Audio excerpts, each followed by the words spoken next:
और ईरान के हमलों से तेल अवीव दहला है। ईरान ने क्लस्टर बॉम्ब से अटैक किया है। तेल अवीव में 24 से ज्यादा ऐसी जगह जहां पर धमाके हुए, एक नहीं, दो नहीं, तीन नहीं, 24 से ज्यादा धमाके यहां पर हुए हैं क्लस्टर बॉम्ब का इस्तेमाल। ये देखिए तस्वीरें, TV9 भारतवर्ष के कैमरे में ये तस्वीरें कैद भी हुई।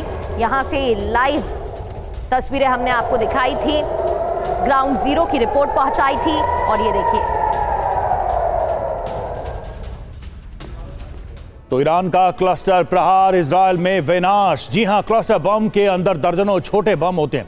7000 मीटर की ऊंचाई पर ये बम अलग अलग हो जाते हैं, स्प्लिट हो जाते हैं, 8 से 12 किलोमीटर इलाके में फैल जाते हैं। ये बम, हर बम में करीब 2.5 किलो विस्फोटक होता है और जमीन पर गिरते ही विस्फोट होता है। बड़े इलाके में एक साथ कई धमाके होते हैं। क्लस्टर बम के इस्तेमाल पर अंतरराष्ट्रीय पाबंदी भी है। बावजूद इसके इस युद्ध में हम इसका इस्तेमाल देख रहे हैं। तो तबाही तो इजराइल में भी देखने को मिल रही है। इजराइल में ईरान का विध्वंसक हमला, आपको बताते हैं, नेगेव में ईरान ने क्लस्टर बम गिराया। इजराइल के नेगेव में जोरदार धमाका देखने को मिला। नेगेव की तस्वीरें आप देख रहे हैं, यहां परमाणु साइट मौजूद और ईरान का क्लस्टर बम से अटैक देखने को मिला है। तो भारी तबाही और नुकसान इजराइल को। इजराइल के नेगेव की तस्वीरें के बाद एक धमाके यहां पर होते हैं और ईरान ने टारगेट किया नेगेव।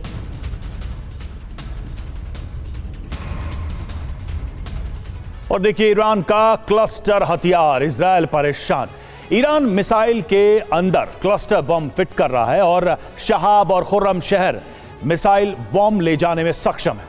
क्लस्टर बम से लैस मिसाइल हवा में ही ओपन हो जाती हैं और कई बमों में एक साथ धमाका होता है जब वो जमीन पर अपने टारगेट एरिया में गिरते हैं। और क्लस्टर बम को रोकना एयर डिफेंस के लिए बहुत मुश्किल होगा। रडार के लिए भी इन बमों को एक साथ ट्रैक करना मुश्किल होता है। तो ये सिचुएशन है क्लस्टर बम के इस्तेमाल को लेकर और इसका नुकसान भी हो रहा है। एक बार फिर से मनीष के पास चलते हैं, फिर अपने एक्सपर्ट्स के पास आएंगे, क्योंकि मनीष जब रिपोर्टिंग कर रहे थे रात के अंधेरे में, तो क्लस्टर बम का अटैक हुआ था। मनीष ने उसको आंखों से देखा था। मनीष, हम समझना चाहेंगे, क्योंकि एक तो ये बैन भी है, अंतर्राष्ट्रीय स्तर की बात करें, इसका इस्तेमाल जो है वो उसकी मनाही है, बावजूद इसका इस्तेमाल ईरान कर रहा है। आपने जो देखा वो क्या था, कितना ये इफेक्टिव रहा, इजराइल में किस तरह का नुकसान पहुंच रहा है, इसको रोक पाना कितना चुनौतीपूर्ण है इजराइल के लिए?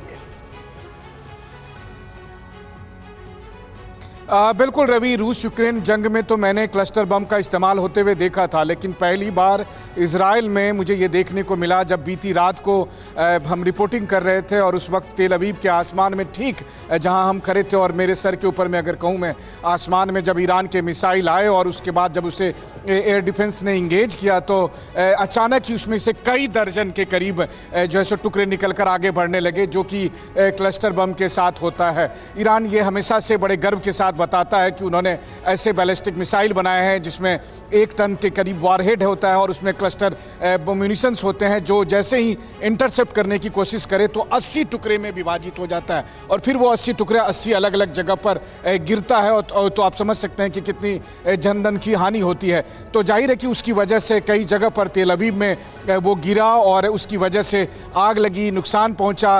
और जाहिर है कि इसका मतलब ये साफ तौर पर है कि इजरायली एयर डिफेंस सिस्टम चाहने के बावजूद उसको पूरी तरह से नुकसान करने से रोक नहीं पाता है। तो यही इस हथियार की सबसे बड़ी, अगर आप कहें तो खतरनाक बात है, कि इसको आप इंटरसेप्ट कर दें तो भी नुकसान होगा। तो ऐसी स्थिति में देखिए, ईरान और इजराइल के बीच 2000 किलोमीटर का फासला, वहां से जब मिसाइल आती है तो 15 से 20 मिनट लगता है और उस वक्त भले ही हम सभी बंकर में चले जाते हैं सुरक्षित, लेकिन जब क्लस्टर बम वाले मिसाइल आते हैं और फिर वो चारों तरफ उसका हिस्सा बिखरता है, तो वैसी स्थिति में वो बहुत सारे प्रॉपर्टीज़ पर, बिल्डिंग पर आकर गिरता है और उसमें कई बार लोगों की जानें भी जाती है, नहीं तो कम से कम प्रॉपर्टी को तो नुकसान बहुत बुरी तरह से होता ही। और सबसे बड़ी बात है कि इसका मैं खुद आंखों देखा गवाह था, जिसने अपनी आंखों से देखा जब सर के ऊपर में आसमान में, तेल अवीव के इसी आसमान पे मैंने उन बमों को फटते हुए और कई टुकड़ों में होते हुए देखा था और TV9 के कैमरे पर वो सब हमने रिकॉर्ड भी किया। जी बिल्कुल मनीष, और लगातार वो तस्वीरें हम अपने दर्शकों को दिखा भी रहे हैं, कैसे तबाही का मंजर देखने को मिला।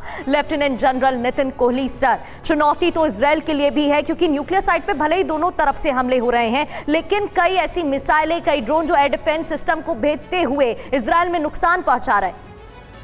जी बिल्कुल, देखिए पहली बात तो इससे एक बात बिल्कुल क्लियर होती है कि नो मैटर ये कितना भी प्रोपेगेंडा करें वेस्टर्न मीडिया, ईरान के पास बड़ी अच्छी कैपेबिलिटी है इन देशों पर हमला करने की। इजराइल के आयरन डोम, एरो, डेविड स्लिंग को उसको भेद करना उसको बड़ा अच्छा आ गया है और वो सही टारगेट्स पर हमला कर रहा है। और ऐसे ही वे जो खाड़ी के देश हैं उनके ऊपर भी हमला कर रहा है कि उनके राडार से आईडी सिस्टम्स को पहले वो तबाह कर चुका है। उधर इजराइल भी कर रहा है। देखिए इनके साथ इनकी ताकत तो मैच नहीं हो सकती, एक तरफ ईरान और एक तरफ यूएस एंड इजराइल, लेकिन ये बड़े सिस्टमेटिक तरीके से काम कर रहे हैं। और जहाँ तक न्यूक्लियर का देखा जाए, जैसे आपने बोला कि इस्फहान पर हमला हो रहा है, उससे क्या फ़र्क पड़ेगा। पिछले जून में इन्होंने फोर्डो पर इतना हमला किया और डिक्लेयर किया कि न्यूक्लियर हमने सब खत्म कर दिया है, यहाँ पर भी कर लें हमला। दूसरा, हमें क्या मालूम है कि वो पूरा जो उन्होंने 450 किलोग्राम 60% यूरेनियम को यहीं पर रखा हुआ है या डिस्ट्रीब्यूटेड अलग अलग जगह है या किसी और कंट्री में चला गया है। तो इससे कुछ होने वाला नहीं है। अभी जो देखने वाली बात यह है कि किस कंट्री के अंदर पनिशमेंट लेने की ताकत ज़्यादा है। ईरान ज़्यादा पनिशमेंट ले सकता है या अमेरिका और इजराइल ज़्यादा ले सकते हैं। इजराइल का एरिया सिर्फ 50 स्क्वायर किलोमीटर का है और परपिचुअल युद्ध में है, और अमेरिका की तो कैजुअलिटी लेने की शक्ति बड़ी कम है। सो इसलिए मैं कहता हूँ कि ये ज़्यादा देर चल नहीं पाएगा। कोई इनमें पीछे ट्रैक टू डिप्लोमेसी हो करके और ये दोनों डिक्लेयर करना शुरू कर देंगे। थोड़ी देर बाद में अमेरिका बोलेगा कि हम जीत कर आ गए और ईरान बोलेगा कि हमारी जीत हो गई है। लेकिन जो नुकसान होना है वो नुकसान उससे पहले उधर हो जाएगा। बिल्कुल, अब सवाल यह है कि इस लॉस को सस्टेन करते हुए कौन इस लड़ाई में कितना लंबा जाएगा।